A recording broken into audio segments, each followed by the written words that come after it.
एहमे ना बाझा राजा खर्चा बहुत बा, हमारी जवानिया के चर्चा बहुत बा।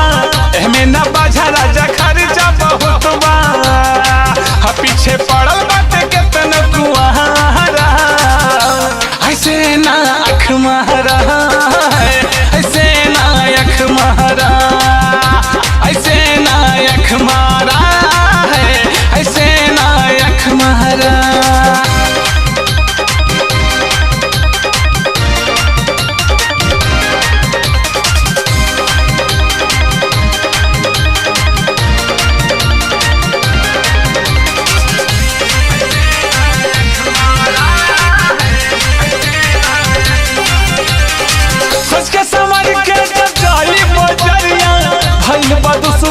चलल डगरिया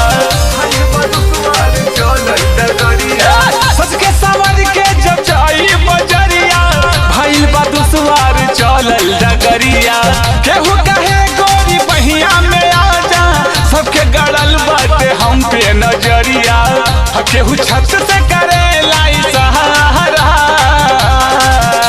ऐसे ना अख मारा है, ऐसे ना अख महरा, ऐसे ना अख महरा है, ऐसे ना अख मारा।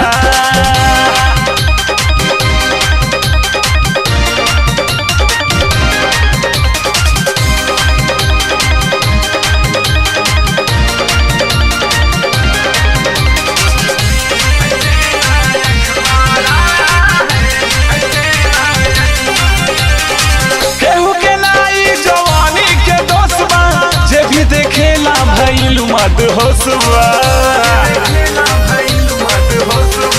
केहू के नाई जवानी के दोस्त बा, जे भी देखेला भइल मत होसबा। फिगर के साइज बढ़े दिनो दिनो, नशा में दहिया गजब के ई जोशबा। मांगे अजीत सिंह हमसे दोबारा,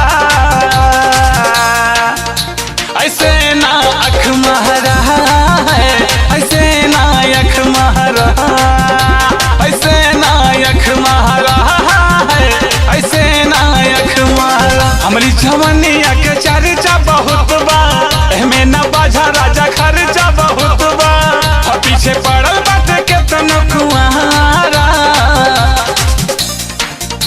ऐसे